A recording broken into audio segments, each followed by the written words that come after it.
Hello, ഇന്നത്തെ കഥയിലേക്ക് എല്ലാവർക്കും സ്വാഗതം. അങ്ങനെ നയനക്ക് നല്ല സംശയമുണ്ട്, ആരാണ് അനിത, അച്ഛൻ അറിയോ എന്നൊക്കെ നയന ചോദിക്കുകയാണ്. കാരണം നന്ദുവിൻ്റെ ഫോണിൽ ആ സമയത്ത് അങ്ങനെ ഒരു കോള് വരണമെങ്കിൽ തീർച്ചയായിട്ടും നന്ദുവിൻ്റെ ഈ ഒരു വിഷമത്തിന് കാരണം ആ അനിതയായിരിക്കും എന്ന് തന്നെയാണ് ഗോവിന്ദനോട് പറയുന്നത്. പക്ഷേ ഗോവിന്ദൻ പറയുന്നുണ്ട്, എനിക്കറിയില്ല മോളെ. അങ്ങനെ തൽക്കാലം നയനെ പറഞ്ഞു വിടുകയാണ്. 2-3 ദിവസം നീ ഇവിടെ ഉണ്ടല്ലോ, നമുക്ക് നന്ദുവിനെ ശരിയാക്കി എടുക്കാം എന്നൊക്കെ പറഞ്ഞിട്ട്. പക്ഷേ അയാൾ നേരെ പോയത് നന്ദുവിൻ്റെ അടുത്തേക്കാണ്. നന്ദുവിനെ തന്നെ അയാളിങ്ങനെ കൂർപ്പിച്ച് നോക്കുകയാണ്. അപ്പം നന്ദു പേടിയോടെ ചോദിക്കുന്നുണ്ട്, എന്താ അച്ഛാ, ആരായി അനിത? അയാൾ ദേഷ്യത്തോട് ചോദിക്കുകയാണ്. അപ്പം നന്ദു പേടിയോടെ എഴുന്നേറ്റിട്ട് ചോദിക്കുന്നുണ്ട്, ചേച്ചി എന്തെങ്കിലും പറഞ്ഞായിരുന്നോ? ചേച്ചി അനിത എന്ന പേര് മാത്രമേ കണ്ടിട്ടുള്ളൂ. പക്ഷേ ആ സമയത്തൊക്കെ നിന്നെ വിളിക്കണമെങ്കിൽ ഈ അനിത ആരാണെന്ന് എനിക്കറിയാം. അപ്പം നന്ദു പേടിയോടെ പറയുന്നുണ്ട്, അച്ഛൻ വിചാരിക്കുന്നത് പോലെയൊന്നും അല്ല. പിന്നെ എന്താ, അനിത എന്നൊരു ഫ്രണ്ട് നിനക്കില്ലല്ലോ? അയാൾ തിരിച്ചു ചോദിക്കുന്നുണ്ട്. അപ്പം നന്ദു പേടിയോടെ പറയുന്നുണ്ട്, അനിത ആരാണെന്നൊക്കെ ഞാൻ നയനേച്ചിയോട് പറഞ്ഞിട്ടുണ്ട്. എങ്കിൽ അത് തന്നെ എന്നോട് പറയണ്ട. നീ ആ മൊബൈലൊന്ന് കാണിച്ചേ. ഗോവിന്ദൻ കുറച്ച് സീരിയസ് ആയിട്ടാണ് ചോദിക്കുന്നത്. അതിങ്ങത്താ. അപ്പം നന്ദു പേടിയോടുകൂടി ഫോൺ എടുത്ത് മാറ്റി വെക്കുകയാണ്. അപ്പോഴേക്കും ഗോവിന്ദൻ ദേഷ്യത്തോടെ ഫോൺ തട്ടി വാങ്ങിക്കുന്നുണ്ട്. തരാനല്ലേ പറഞ്ഞത്? എന്നിട്ട് അയാൾ എടുത്തു നോക്കുന്ന സമയത്ത് അനിത എന്നുള്ള കോൺടാക്ട് നമ്പർ അയാൾ എടുത്തു നോക്കുകയാണ്. അപ്പം നന്ദു പേടിയോടെ തലതായിട്ട് നിൽക്കുന്നുണ്ട്. അപ്പോൾ ഗോവിന്ദൻ ദേഷ്യത്തോടെ മകളെ നോക്കുകയാണ്. ഇത് അനിയുടെ നമ്പറാണല്ലോ, അയാൾ ദേഷ്യത്തോടെ ചോദിക്കുക. അപ്പം നന്ദു സങ്കടത്തോടെ പറയുന്നുണ്ട്, ഞാൻ എന്ത് ചെയ്യാനാ അച്ഛാ, എന്നെ ഇങ്ങോട്ടേക്ക് വിളിച്ചതാ, ഞാൻ കോള് വന്നത് അറിഞ്ഞതുപോലുമില്ല. നന്ദു പേടിയോടെ പറയാണ്. അപ്പം ഗോവിന്ദൻ ചോദിക്കുന്നുണ്ട്, എന്തിനാ അനി ആ സമയത്തൊക്കെ നിന്നെ വിളിക്കുന്നത്? എനിക്കറിയില്ല അച്ഛാ, ഞാനിപ്പോൾ ഒരുപാട് അകന്നാ നടക്കുന്നേ. അപ്പം ഗോവിന്ദൻ ദേഷ്യത്തോടെ പറയുന്നുണ്ട്, ടെൻഷന് പുറത്ത് ടെൻഷനായിട്ടാ നയനമോൾ നടക്കുന്നത്. ഇവിടെ വന്ന് നിൽക്കുന്നത് പോലും അവിടെ സന്തോഷമില്ലാത്തത് കൊണ്ടാ. ആദർശിൻ്റെ മുത്തശ്ശനും മുത്തശ്ശിയും മോളെ ഒരുപാട് സ്നേഹിക്കുന്നത് കൊണ്ടാ മോൾ അവിടെ പിടിച്ചു നിൽക്കുന്നത്. അതെനിക്കറിയാം. അത് മനസ്സിലാക്കിയിട്ട് ദയവ് ചെയ്ത് ഇനി ഇതിൻ്റെ പേരിൽ മോളെ അനന്തപുരിക്കാർക്ക് കുറ്റപ്പെടുത്താൻ അവസരം ഉണ്ടാക്കിക്കരുത്. നന്ദുവിന് എന്താ പറയേണ്ടതെന്നറിയാതെ അവൾ വിഷമിച്ച് നിൽക്കുകയാണ്. അപ്പം ഗോവിന്ദൻ പറഞ്ഞു കൊടുക്കുന്നുണ്ട്, അല്ലെങ്കിൽ അത് നീ ഏറ്റവും കൂടുതൽ നിന്നെ സ്നേഹിക്കുന്ന നിന്റെ ചേച്ചിയോട് ചെയ്യുന്ന തെറ്റായിരിക്കും. പറഞ്ഞതൊക്കെ നിനക്ക് മനസ്സിലാവുന്നുണ്ടോ? അയാൾ നന്ദുവിനെ തനിക്ക് നേരെ തിരിക്കുകയാണ്. സാഹചര്യം മുഴുവൻ മനസ്സിലാക്കിയിട്ടും അനിയെ പറഞ്ഞ് തിരുത്താത്തതാണ് നിനക്ക് പറ്റിയ തെറ്റ്. അവൻ്റെ കല്യാണം ഫിക്സ് ചെയ്തു, കല്യാണ വിളിയും നടക്കുന്നു. ഇനി അത് മുടങ്ങുവാണെങ്കിൽ അനി കെട്ടാൻ പോകുന്ന പെൺകുട്ടിക്ക് അത് എത്രമാത്രം ആഘാതമായിരിക്കുമെന്ന് നീ ഒന്ന് ചിന്തിച്ചു നോക്ക്. അതിലുപരി ഞങ്ങളെ ആയിരിക്കും രണ്ട് വീട്ടുകാരും ഏറ്റവും കൂടുതൽ പഴിക്കുന്നത്. ഇപ്പോൾ അനിയുടെ അമ്മയ്ക്കൊക്കെ നമ്മളോടൊരു അടുപ്പമുണ്ട്. നയനമോളെ അവരെല്ലാവരും ഏറ്റവും നന്നായിട്ട് സ്നേഹിക്കുന്നുണ്ട്. അതൊക്കെ ഒഴിവാവാൻ ഈ ഒരൊറ്റ കാര്യം മതി, ഓർത്തോ നീ എന്ന് പറഞ്ഞുകൊണ്ട് അവസാന വാണിംഗ് പോലെ ഒരു മുന്നറിയിപ്പ് കൊടുത്തിട്ട് നന്ദുവിൻ്റെ ഫോണും അവളുടെ കയ്യിൽ കൊടുത്തിട്ട് അയാൾ ദേഷ്യത്തോടെ അവിടുന്ന് പോവാണ്. നന്ദു എന്ത് ചെയ്യണമെന്ന് അറിയാതെ സങ്കടത്തോടു കൂടി നിൽക്കുകയാണ്. അതേസമയം അനന്തപുരിയിൽ ഉറക്കം എഴുന്നേറ്റിട്ട് ആദർശ് ചിന്തിക്കുന്നുണ്ട്, ഇവളെന്താ കോഫിയും കൊണ്ടുവച്ചിട്ടില്ലേ? ഇവളിത് എവിടെ പോയി? അല്ലെങ്കിൽ ഈ സമയത്ത് കോഫി കൊണ്ട് വെക്കുന്നതാണല്ലോ. ഓ, കുളിയും ജപമൊക്കെ കഴിഞ്ഞിട്ട് ലേറ്റായിട്ടായിരിക്കും അടുക്കളയിൽ കയറിയത്. ബെഡ് കോഫി എനിക്ക് നിർബന്ധമാണെന്ന് ഇവർക്ക് അറിയാവുന്നതല്ലേ. അപ്പോഴേക്കും ആദർശിൻ്റെ മുന്നിലേക്ക് വളയിട്ട കൈകളുമായിട്ട് കോഫി വരികയാണ്. അപ്പോൾ ആദർശ് ദേഷ്യത്തോട് ചോദിക്കുന്നുണ്ട്, ഇതുവരെ നീ എവിടെയായിരുന്നു ഡീ എന്ന് പറഞ്ഞുകൊണ്ട് തിരിഞ്ഞു നോക്കിയപ്പോൾ മുന്നിൽ ദേവയാനിയാണുള്ളത്. അമ്മയായിരുന്നോ? അവളെവിടെ? നയന. ആദർശ ബഹുമാനം കൊണ്ട് കട്ടിൽ നിന്ന് എഴുന്നേൽക്കുകയാണ്. അപ്പം ദേവയാനി ദേഷ്യത്തോടെ പറയുന്നുണ്ട്, നീ ഇത് കുടിക്ക്, തലക്ക് കുറച്ച് വെളിവുണ്ടാവട്ടെ. അല്ല, പെട്ടെന്ന് ഉറക്കം എഴുന്നേറ്റപ്പോൾ പരിസരബോധം ഇല്ലാതായ അമ്മേ. ആദർശ് കുറച്ചൊരു പേടിയോടെ പറയാണ്. അത് മനസ്സിലായി, അല്ലെങ്കിൽ പിന്നെ ഇങ്ങനെയൊന്നും ചോദിക്കില്ലല്ലോ. ദേവയാനി ദേഷ്യത്തോടെ പറയുന്നുണ്ട്. അല്ല, ഞാൻ കോഫി കൊണ്ടു തന്നാൽ പറ്റില്ലേ? നിന്റെ ഭാര്യ തന്നെ കൊണ്ടുവരണോ? അമ്മേ, അങ്ങനെയല്ല, ഞാൻ ഉറക്കം എഴുന്നേറ്റ ഒന്നുകിൽ കോഫി ഇവിടെ ഉണ്ടാവും, അല്ലെങ്കിൽ അമ്മ ഇപ്പോൾ വന്ന പോലെ കോഫിയുമായിട്ട് അവളിങ്ങ് വരും. ഇന്ന് പക്ഷേ അതുണ്ടാവാതിരുന്നപ്പോൾ അറിയാതെ പറഞ്ഞു പോയതാ. അപ്പോൾ ദേവയാനി ചോദിക്കുന്നുണ്ട്, ഊണിലും ഉറക്കത്തിലൊക്കെ നിന്റെ മനസ്സിൽ അവളാണോ? അങ്ങനെയാണെങ്കിൽ ഞാൻ പോയി അവൾ വിളിക്കില്ലേ അമ്മേ? പിന്നെ ഇതമ്മയ്ക്ക് അറിയാലോ, നമുക്ക് പ്രിയപ്പെട്ട ആരെങ്കിലും വീട്ടിൽ നിന്ന് പോയി കഴിഞ്ഞാലും കുറച്ച് ദിവസം അവരിവിടെ ഉണ്ടെന്ന് നമുക്ക് തോന്നില്ലേ? നീ എന്താ പറഞ്ഞേ? നമുക്ക് പ്രിയപ്പെട്ട ആരെങ്കിലും പോയാൽ അവരിവിടെ ഉണ്ടെന്ന് തോന്നുമെന്നോ? ആദർശന് അതിലെ പൊരുത്തക്കേട് എന്താന്ന് മനസ്സിലായില്ല. അപ്പോഴാണ് ദേവയാനി ചോദിക്കുന്നത്, അപ്പോൾ അവൾ നിനക്ക് പ്രിയപ്പെട്ടവളാണോ? അമ്മേ, ഞാൻ അതല്ല ഉദ്ദേശിച്ചത്. കുടുംബത്തിനകത്തുള്ള ഒരു പെൺകുട്ടി കല്യാണം കഴിഞ്ഞു പോയാലും 1-2 ദിവസം നമുക്ക് അവരവിടെ വീട്ടിൽ തന്നെ ഉണ്ടെന്ന് തോന്നില്ലേ? എടാ, അങ്ങനെ തോന്നാൻ നിനക്ക് നിന്റെ ഭാര്യയോട് സ്നേഹമില്ലല്ലോ. അമ്മേ, എങ്കിലും അവൾ ഈ മുറിക്കകത്തല്ലേ കഴിഞ്ഞിരുന്നത്. അതുകൊണ്ട് ചില നേരത്ത് അവൾ ഇവിടെ ഉണ്ടെന്ന് തോന്നിപ്പോവും. ആ തോന്നലേ കൂടുതലൊന്നും വേണ്ട. ഇതുപോലെ നിന്റെ കാര്യങ്ങൾ നോക്കാനേ ഞാനിവിടെ ഉണ്ട്. അതുപോലെ തന്നെ ഈ വീട് നോക്കാനേ എന്നെക്കൊണ്ടും ജലജയെ കൊണ്ടും പറ്റും. എന്ന് വെച്ചാ ഇന്നലെ കയറി വന്നവളുമാര് ഇനി ഈ കുടുംബം ഭരിക്കണ്ടെന്നാ പറഞ്ഞത്. അമ്മയ്ക്ക് വലിയ ബുദ്ധിമുട്ടായല്ലേ?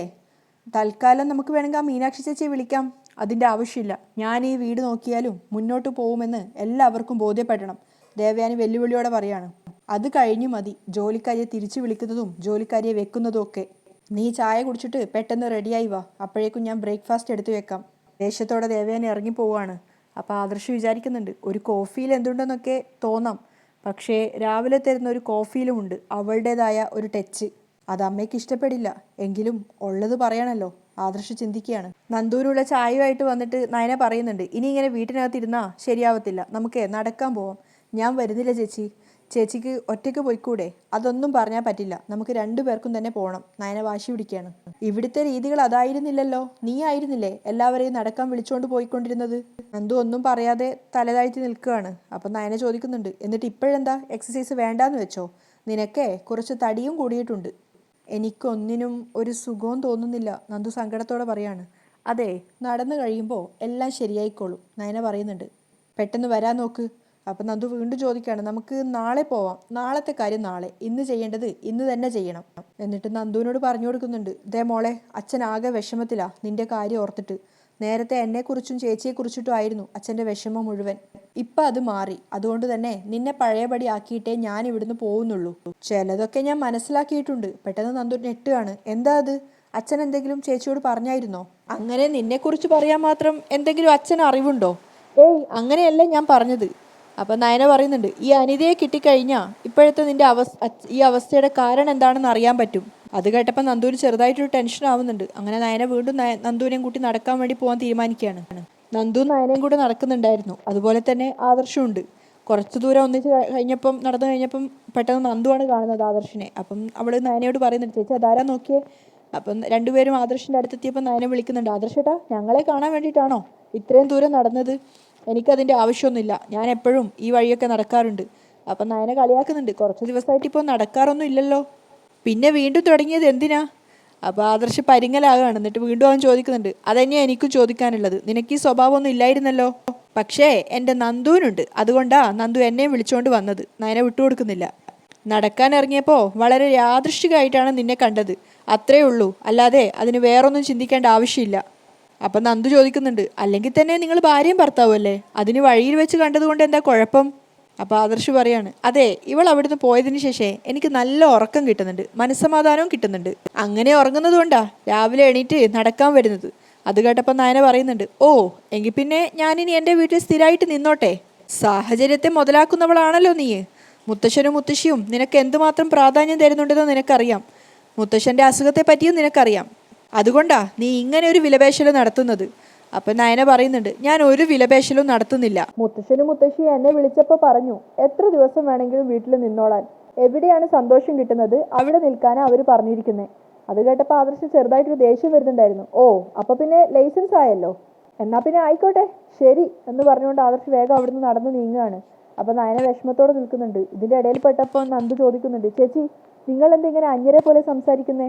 അപ്പം നയന പറഞ്ഞു കൊടുക്കുന്നുണ്ട്, ആദർശേട്ടൻ്റെ മനസ്സിനകത്ത് മുഴുവൻ എന്നോടുള്ള ദേഷ്യ, അതൊന്ന് മാറട്ടെ എന്ന് കരുതിയാ ഞാൻ വീട്ടിൽ വന്ന് നിന്നത്. അതൊക്കെ കേട്ടപ്പോൾ നന്ദുവിന് കുറച്ചുകൂടി ടെൻഷൻ ആവുകയാണ്. അപ്പം നയന സങ്കടത്തോടെ പറയുന്നുണ്ട്, എൻ്റെ പ്രാധാന്യം തിരിച്ചറിയട്ടെ എന്ന് കരുതിയിട്ട്, എന്നിട്ടിപ്പോൾ ഞാനില്ലാത്തത് മനസ്സമാധാനമായത്രേ. അപ്പം നന്ദു പറഞ്ഞു കൊടുക്കുന്നുണ്ട്, ചേച്ചി അങ്ങനെ പറഞ്ഞെങ്കിലും ആദർശേട്ടന് നല്ല വിഷമമുണ്ട്, അതാ മുഖത്ത് കാണാനും ഉണ്ട്. അപ്പം നയന പറയാണ്, എന്തായാലും ഇതെനിക്കൊരു വാശിയാണ് മോളെ, എന്നെ വീട്ടിൽ വന്ന് ആദർശേട്ടൻ വിളിക്കാതെ ഞാൻ പോവില്ല. തിരിച്ചു നടക്കുമ്പോൾ ആദർശ് ചിന്തിക്കുന്നുണ്ട്, അത്രയും കടുപ്പിച്ചൊക്കെ പറയണമായിരുന്നോ? സത്യം പറഞ്ഞ അവൾ ഇങ്ങോട്ടേക്ക് വരുവാണെങ്കിൽ കാണാമെന്ന് കരുതിയല്ലേ ഞാൻ വന്നത്. അവളെ കണ്ടപ്പോൾ ഒരു ആശ്വാസമൊക്കെ കിട്ടിയതാ, ആ സ്ഥിതിക്ക് അത്രയും വേണ്ടായിരുന്നു.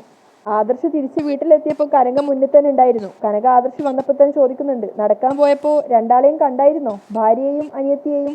ഓ, എല്ലാം അപ്പം തന്നെ വിളിച്ച് പറയുന്നുണ്ടല്ലേ? ആദർശം തിരിച്ചു ചോദിക്കുകയാണ്.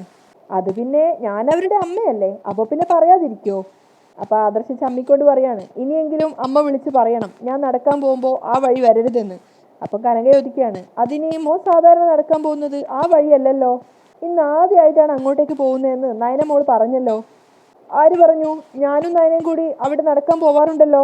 നയനമോളുമായിട്ട് പോയിട്ടുണ്ട്, പക്ഷേ മോൻ ഒറ്റയ്ക്ക് അങ്ങോട്ടേക്ക് പോയിട്ടില്ലെന്നാ നയനമോൾ പറഞ്ഞത്. എന്ന് വെച്ച് ഞാൻ അവളെ കാണാൻ മനഃപൂർവ്വം പോയെന്നാണോ അമ്മയും അവളൊക്കെ പറയുന്നത്? ഏയ്, അങ്ങനെയൊന്നും ഞാൻ പറഞ്ഞില്ലല്ലോ.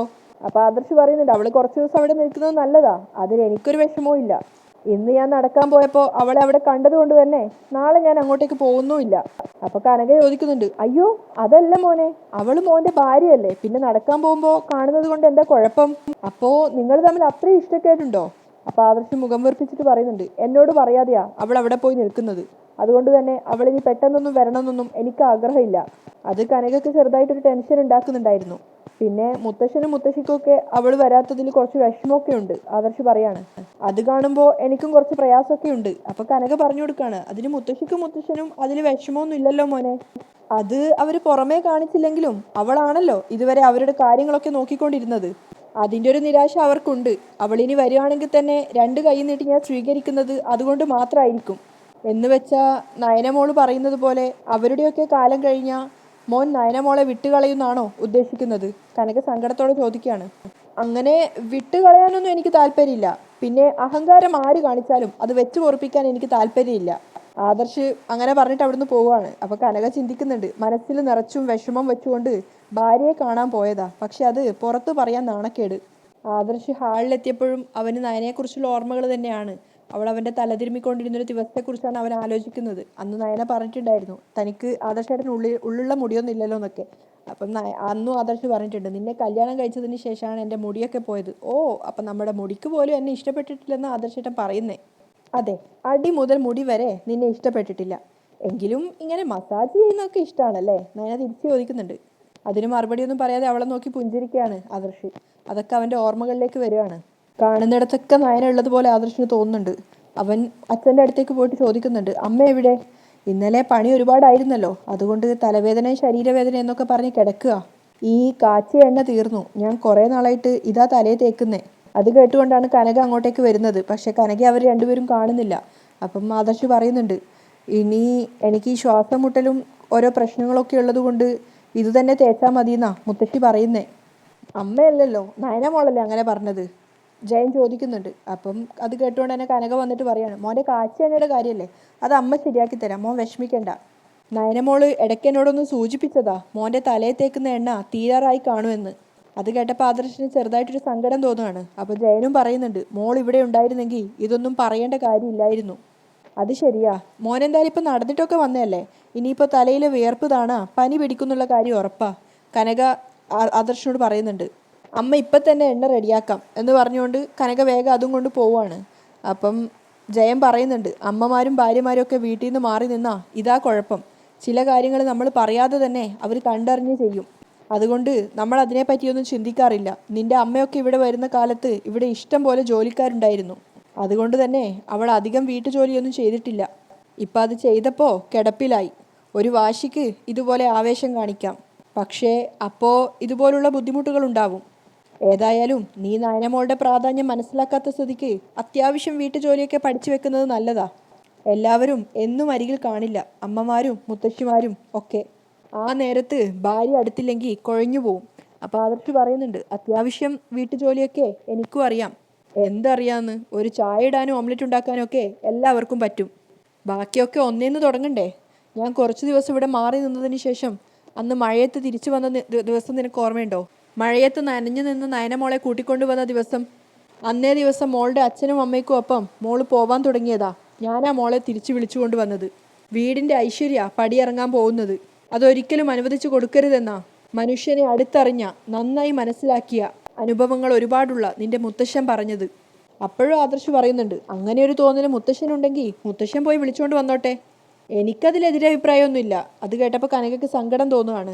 അപ്പം ജയൻ ദേഷ്യത്തോടെ പറയുന്നുണ്ട്, എടാ മുത്തശ്ശൻ വിളിച്ചുകൊണ്ട് വന്നാ നിനക്കെന്നല്ല വേറെ ആർക്കും അതിനെ എതിർക്കാൻ പറ്റില്ല.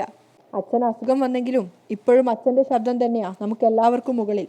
എങ്കിലും നിനക്ക് അങ്ങനെ ഒരു തോന്നലില്ലാത്തത് കൊണ്ട് തന്നെ നയനമോൾക്ക് എവിടെയാണോ സന്തോഷം കിട്ടുന്നത് അവിടെ നിൽക്കട്ടെ എന്നാ അച്ഛൻ പറയുന്നത്. അതിനോട് എനിക്കും യോജിപ്പാ. പിന്നെ നിനക്ക് എപ്പോഴെങ്കിലും നിന്റെ ഭാര്യയെ അടുത്തു വേണമെന്ന് തോന്നുവാണെങ്കിൽ പോയി വിളിക്കാം. ഞാനായിട്ട് അവളെ അങ്ങോട്ട് പോയി വിളിക്കാനൊന്നും പോകുന്നില്ല, ആദർശ് പറയാണ്. അപ്പം ജയൻ കളിയാക്കുന്നുണ്ട്, എങ്കിൽ പിന്നെ കാച്ചിയ വെളിച്ചെണ്ണയ്ക്ക് വേണ്ടി ഇങ്ങനെ മറ്റുള്ളവരുടെയൊക്കെ പിന്നാലെ അലയേണ്ടി വരും. എന്നാൽ ചെല്ല് കാച്ചിയ എണ്ണയുമായി നയനമോളുടെ അമ്മ വരുന്നത് വരെ കാത്തിരിക്ക്. ആദർശ് അവിടുന്ന് പോവാണ്. പിന്നാലെ തന്നെ കനക വന്നിട്ട് അവരോട് പറയുന്നുണ്ട്, ആദർശ് മോൻ്റെ അച്ഛൻ പറഞ്ഞതൊക്കെ ഞാൻ കേട്ടു. പറഞ്ഞതിൽ എന്തെങ്കിലും തെറ്റുണ്ടെന്ന് തോന്നിയോ? എനിക്കറിയാം ആദർശ് മോന് നയനമോളില്ലാതെ പറ്റില്ലെന്ന്. പക്ഷേ ഇനിയും ഇവരിങ്ങനെ അകന്നു നിൽക്കുന്നത് അതൊരു പ്രശ്നമാവോ ആദർശ് അച്ഛ? ഇത്തരം വാശിയാണല്ലോ കുടുംബജീവിതം തകർക്കുന്നത്. അപ്പം ജയൻ പറയുന്നുണ്ട്, വാശി ഒട്ടുമില്ലാത്ത പെൺകുട്ടിയാ നയന മോള്. ഇനി അങ്ങനെ വാശി കാണിക്കുന്നുണ്ടെങ്കിൽ അതിന് വ്യക്തമായ കാരണവും കാണും. പക്ഷേ ആദർശിൻ്റെയും അവൻ്റെ അമ്മയുടെയൊക്കെ ഇപ്പോഴത്തെ നിലപാടുണ്ടല്ലോ, അത് തെറ്റാണ് കനകെ. അതിന് കൂട്ടു നിൽക്കാൻ എനിക്ക് പറ്റില്ല. കനകക്ക് തോന്നുന്നുണ്ടോ നയന മോളില്ലാതെ അവന് പിടിച്ചു നിൽക്കാൻ പറ്റുമെന്ന്? അവൻ എൻ്റെ മോനാ. അവൻ്റെ ഓരോ മാറ്റവും എനിക്ക് തിരിച്ചറിയാം. അതുപോലെ അവൻ്റെ മുത്തശ്ശനും. അതുകൊണ്ട് നയനമോൾ കുറച്ചു ദിവസം അവിടെ തന്നെ നിൽക്കട്ടെ എന്നാ അച്ഛൻ പറയുന്നത്. എൻ്റെ തീരുമാനവും അങ്ങനെ തന്നെയാ. ജീവിതം കുട്ടികൾ പഠിച്ചില്ലെങ്കിൽ അവരെ അത് പഠിപ്പിക്കണം. പ്രത്യേകിച്ച് ആൺകുട്ടികളെ. അവൻ എന്നെയും അതിനേക്കാൾ കൂടുതൽ അവൻ്റെ മുത്തശ്ശനെയും ഫോളോ ചെയ്യുന്ന ആളാ. പക്ഷെ കുഞ്ഞുനാളിൽ അസുഖക്കാരനായിരുന്ന അവനെ താലോലിച്ച അമ്മയെ അവൻ മറ്റാരെക്കാളും കൂടുതൽ സ്നേഹിക്കുന്നുണ്ട്. ആ സ്നേഹത്തെ അമ്മമാർ മുതലെടുക്കുമ്പോൾ നമ്മൾ ഇതുപോലുള്ള പരീക്ഷണങ്ങൾ കൊടുക്കണം. എങ്കിലേ ജീവിതത്തിനൊരു അടിത്തറയുണ്ടാക്കാൻ പറ്റൂ. അത് കനകയെ അംഗീകരിക്കുന്നുണ്ട്. ഇനി ഈ അനന്തപുരി തറവാടിന്റെ കാരണവരാകാൻ പോകുന്നത് ആദർശ. അതിനുള്ള എല്ലാ യോഗ്യതയും അവനുണ്ട്. എൻ്റെ അച്ഛനെയും അമ്മയും പോലെ ജീവിക്കേണ്ടവരാ ആദർശും നയനയും. ജയൻ അത് പറയുന്ന കേട്ടപ്പോൾ കനക സങ്കടത്തോടെ അവരെ നോക്കുകയാണ്. അവിടെയാണ് ഇന്നത്തെ എപ്പിസോഡ് വൈൻഡപ്പ് ചെയ്യുന്നത്.